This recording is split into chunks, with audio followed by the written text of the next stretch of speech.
Hello పిల్లలు, మన DG బొమ్మ ఛానల్లో మరొక కొత్త స్టోరీ చూసేద్దామా? పదండి కలిసి చూద్దాం. చాలా ఇయర్స్ బ్యాక్ దక్షిణ భారతదేశంలో ఒక గొప్ప రాజ్యం ఉండేది. ఆ రాజ్యం పేరు విజయనగరం. ఒక తెలివైన రాజున్నాడు. సన్ రైజ్ అవ్వగానే విజయనగరం కూడా నిద్రలేచింది. వ్యాపారులు దుకాణాలు తెరిచారు. నగరం అంతా సందడిగా మారింది. పిల్లలు ఆటలాడుతున్నారు, నెమళ్ళు నాట్యం చేస్తున్నాయి, చిలుకలు మాత్రం అందరి మాటలు అనుకరిస్తున్నాయి. అంతలో రాజ్మహల్ తలుపులు తెరుచుకున్నాయి. విజయనగర మహారాజు శ్రీకృష్ణదేవరాయలు వారిని చూసి ప్రజలంతా సంతోషంగా నమస్కరించారు. రాజుగారికి పూలంటే చాలా ఇష్టం కదా. ఆయన తోటలో పూలను చూస్తూ ఆనందిస్తున్నారు. అంతలో ఎవరు వస్తున్నారు. ఆయన వస్తే నవ్వులు ఖాయం. అవును, మన తెనాలి రామకృష్ణుడే. అయ్యయ్యో, తోటమాలి మొక్కలకు నీళ్లు పోస్తూ పొరపాటున తెనాలికే నీళ్ళ స్నానం చేయించాడు. చెప్పా, తెనాలి మొత్తం తడిచిపోయాడు. అందరూ నవ్వారు. తెనాలి కూడా నవ్వాడు. అంతలో రాజుగారికి ఎందుకు అనిపించిందో ఏంటో ఒక ముఖ్యమైన మాట చెప్పారు. మన రాజ్యంలో ప్రతి ఒక్కరూ నిజాయితీగా ఉండాలని. అందరూ తల ఊపారు. కానీ తెనాలి మాత్రం తెలిసిందే కదా, చిన్నగా నవ్వాడు. అయ్యో, ఈ నవ్వు వెనకాల ఏదో ప్లాన్ ఉంది. అప్పుడు రాజుగారు కూడా ఒక ఆలోచన చేశారు. ప్రజలు నిజాయితీగా ఉన్నారో లేదో ఒకసారి టెస్ట్ చేస్తే ఎలా ఉంటుంది అని అనుకున్నారు. వెంటనే తెనాలిని రహస్యంగా పిలిచారు. ఇద్దరు ఒక గదిలోకి వెళ్లారు. రాజుగారు తెలివిగా అడిగారు, రామకృష్ణ, మన ప్రజలు నిజంగా నిజాయితీగా ఉన్నారంటావా? తెనాలి నవ్వుతూ అన్నాడు, మహారాజా, మాటలతో కాదు, అవకాశం వచ్చినప్పుడు చేసే పనితోనే మనకి నిజాయితీ తెలుస్తుంది అని. అప్పుడు రాజుగారు అడిగారు, అయితే మనం టెస్ట్ చేస్తే ఎలా ఉంటుంది? తెనాలి వెంటనే అన్నాడు కదా, అవును మహారాజా, కానీ ఈ టెస్ట్ అని ఎవ్వరికి చెప్పకూడదేమో. ముందే చెబితే అందరూ మంచి వాళ్ళలాగానే నటిస్తారు కదా. వెంటనే మన తెనాలి విజయనగరం మ్యాప్ని తెరిచాడు. ఒక చోట వేలు పెట్టాడు. ఇక్కడే టెస్ట్ చేద్దాం. అది పెద్ద బజారు, ఎందుకంటే అక్కడే రోజు చాలా మంది వస్తారు. అంతలో ఒక భటుడు ఒక తోలు సంచి తీసుకొచ్చాడు. చూడటానికి చిన్న సంచే, కానీ ఈ సంచి త్వరలోనే ఒక పెద్ద రహస్యాన్ని బయటపెట్టబోతోంది. ఇంతకీ ఆ సంచిలో ఏమున్నాయనుకుంటున్నారా? చాలా గోల్డ్ కాయిన్స్, ఒక హారం, ఇంకెన్నో పెట్టారు. అయితే మన తెనాలి ఒక చిన్న చీటీ రాశాడు. ఈ సంచి యజమాని కోసం వెతుకుతుంది అని.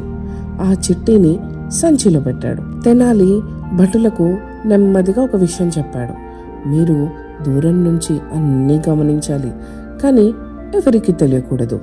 భటులు తల ఊపారు. ఇప్పుడు అందరి కళ్ళు సిద్ధంగా ఉన్నాయి. తెనాలి ఆ సంచిని విజయనగర బజారులో దారి మధ్యలో పెట్టాడు. చుట్టూ చాలా మంది ఉన్నారు, కానీ అది ఎవరికీ కనిపించలేదు. తెనాలి మాత్రం దూరంగా నిలబడి చూస్తున్నాడు.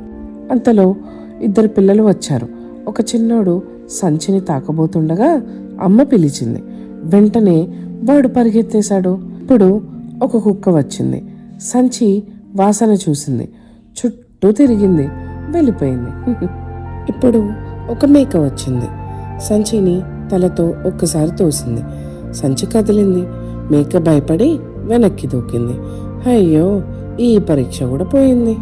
కొద్దిసేపటికి ఒక వృద్ధుడు వచ్చాడు. సంచిని చూశాడు. ఇది నాది కాదే అని చెప్పి వెళ్ళిపోయాడు. అంతలో ఒక బిజినెస్ మ్యాన్ అక్కడికి వచ్చాడు. అతని చూపు సంచిపై పడింది. అతను ఒక్కసారిగా ఆగిపోయాడు. ఓహో, ఇప్పుడు అసలు పరీక్ష మొదలైందే. అప్పుడే ఒక చిన్న బాలుడు వచ్చాడు. ఆ బిజినెస్ మ్యాన్ని చూసి అనే అది మీద కొద్దిసేపు ఆలోచించాడు. తర్వాత నవ్వుతూ అన్నాడు, కాదు బాబు. అంతే, ఆ ఒక్క మాటతో అతని నిజాయితీ గెలిచింది. అతడు వెంటనే ఆ సంచిని రాజుబడిలోకి ఇచ్చేశాడు. ఇది ఎవరిదో వాళ్ళకి అందించండి అన్నాడు. భటులు అతనికి గౌరవంగా నమస్కరించి వెళ్ళిపోయారు. సో మరి తర్వాత వచ్చే వ్యక్తి నిజాయితీగా ఉంటాడా, లేక బంగారం చూసి మనసు మార్చుకుంటాడా చూద్దాం. ఆ సంచి మళ్ళీ సిద్ధంగా ఉంది. తెనాలి ఇప్పుడు బజారులో ఇంకొక ప్లేస్కి వెళ్ళాడు. ఎవరో చూడకుండా సంచిని మళ్ళీ అక్కడ పెట్టేశాడు. ఈసారి దాన్ని చూసేదెవరో చూద్దాం. అప్పుడే దూరంగా ఒక వ్యక్తి వస్తున్నాడు. అమ్మో చూడండి, పట్టుబట్టలు, బంగారు ఉంగరాలు, చేతిలో అందమైన కర్ర. పిల్లలు, ఇతనెవరో తెలుసా? విజయనగరంలో ఒక పెద్ద ధనవంతుడు. ఇప్పుడు ఆ ధనవంతుడికి ఒక చిన్న పొగరుంది, తన దగ్గర లేనిదంటూ ఏమీ లేదు అని. ఇప్పుడు అతను నడుస్తూ ఉంటే ఒక్కసారిగా అడుగులు ఆగిపోయాయి. ఎందుకంటే అతనికి ఆ సంచి కనిపించింది, బంగారం ఉన్న సంచి. ఇప్పుడు అసలు పరీక్ష మొదలైంది. ఇప్పుడు ఆ ధనవంతుడు అన్ని దిక్కులు చూశాడు. అతను సంచిని తెరిచాడు. అబ్బా, గోల్డ్ కాయిన్స్, ఒక నెక్లెస్. అతను కళ్ళు మెరిశాయి. ఇవి నా దగ్గర ఉంటే అని ఆశ మొదలైంది. ఇప్పుడు ఆ ధనవంతుడు అనుకున్నాడు కదా, ఇంత డబ్బు నా దగ్గర ఉన్నా కూడా ఇంకా కొంచెం ఉంటే ఏమవుతుంది? అతడు సంచిని తన బట్టల కింద దాచేశాడు. కానీ సంచిని దాచగలిగాడు, కానీ తన భయాన్ని మాత్రం దాచలేకపోయాడు. అయితే నడవడం మొదలెట్టాక ప్రతి 2 అడుగులకి వెనక్కి తిరిగి చూస్తున్నాడు. ఒక పిట్ట ఎగిరినా ఉలిక్కి పడుతున్నాడు. ఇప్పుడు బరువుగా ఉన్నది సంచి కాదు, అతని మనసు. దూరంగా తెనాలి అన్ని గమనిస్తున్నాడు. మొదటి పరీక్షలో నిజాయితీ గెలిచింది, రెండో పరీక్షలో ఆశ గెలిచింది. ఇప్పుడు బజారులో రద్దీ తగ్గింది. అప్పుడే ఒక ముసలావిడ అక్కడికి వచ్చింది. చేతిలో చిన్న బుట్ట, కొన్ని కూరగాయలు మాత్రమే ఉన్నాయి. ఆమె చాలా అలసిపోయింది. అయితే ఆమె దారిలో ఆ సంచిని చూసింది. ఆమె ఆగిపోయింది.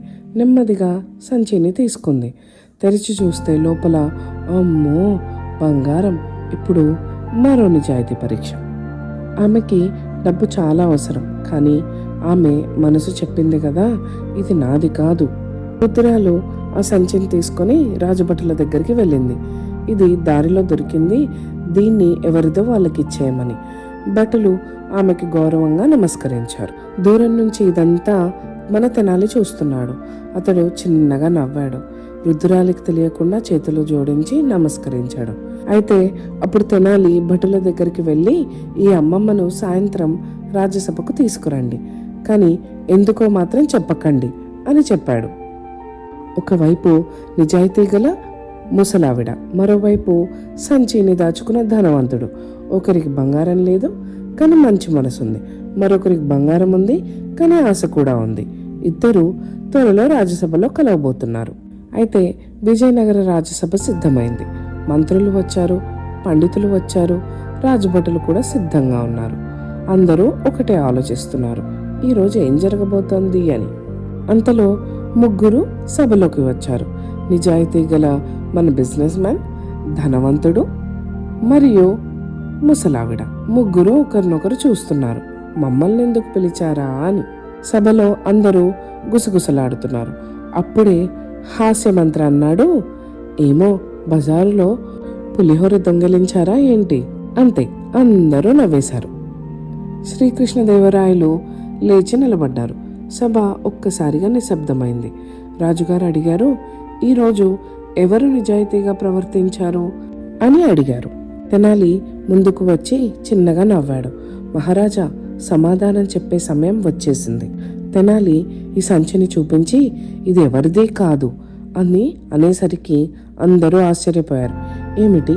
అవును, ఈ సంచి ఓ పరీక్ష కోసం పెట్టాం అని తెనాలి అనేసరికి అందరూ ఒకటేసారి అందరూ ఆశ్చర్యపోయారు. భటులు ముందుకు వచ్చి ఈ బిజినెస్ మ్యాన్ సంచిని తిరిగిచ్చాడు. ఈ ముసలావిడ కూడా సంచిని తిరిగిచ్చింది. కానీ ధనవంతుడు మాత్రం దాన్ని దాచుకున్నాడు. హాస్యమంత్రి ధనవంతుని చూసి అన్నాడు, అయ్యా, మీ దగ్గర బంగారం చాలా ఉందనుకున్నా, ఇప్పుడు చూస్తే మనసే కొంచెం తక్కువగా ఉందే. అంతే, ఆ మాటకి సభ మొత్తం నవ్వేసింది. ధనవంతుడు మాత్రం తలదించుకున్నాడు. రాజుగారు ఆ బిజినెస్ మ్యాన్ని అభినందించారు. తరువాత ఆ ముసలావిడిని చూసి అన్నారు, అమ్మా, నీ మనసు ఈ బంగారం కంటే గొప్పది. అంతే. ఆ ముసలావిడ కళ్ళల్లో ఆనందం. పిల్లలు, మంచి మనసే మనిషికి నిజమైన సంపద. అప్పుడు ఆ ధనవంతుడు ముందుకు వచ్చి, మహారాజా, నేను తప్పు చేశాను, నన్ను క్షమించండి అని తల వంచుకుంటాడు. ఇప్పుడు రాజుగారు క్షమించి వదిలేస్తారు. కొన్ని రోజులు గడిచాయి. ఆ ధనవంతుడు ఇప్పుడు మారిపోయాడు. పట్టుబట్టలు లేవు, గర్వం లేదు. పిల్లలకు మాత్రం భోజనం పెడుతున్నాడు, వారికి చదువు చెప్తున్నాడు, పిల్లలతో కలిసి నవ్వుతున్నాడు. ఒకప్పుడు బంగారం దాచుకున్న చేతులు ఇప్పుడు మంచి పనులు చేస్తున్నాయి. పిల్లలు, ఈ కథ మనకు ఓ మంచి విషయం చెబుతుంది. నిజాయితీ చాలా గొప్పది, ఆశకు హద్దుండాలి. ఇదే మన శ్రీకృష్ణదేవరాయలు తెనాలి రామకృష్ణుడు మనకి నేర్పిన పాఠం. మళ్ళీ వచ్చే వారం ఇంకా మంచి కథలతో మీ ముందుకు వచ్చేస్తాం. అప్పటిదాకా మా డీజీ బొమ్మ ఛానల్లో ఇంకా ఎన్నో వీడియోస్ ఉన్నాయి, చూడండి. చూసి నవ్వుకోండి, నేర్చుకోండి. అప్పటి వరకు బాయ్.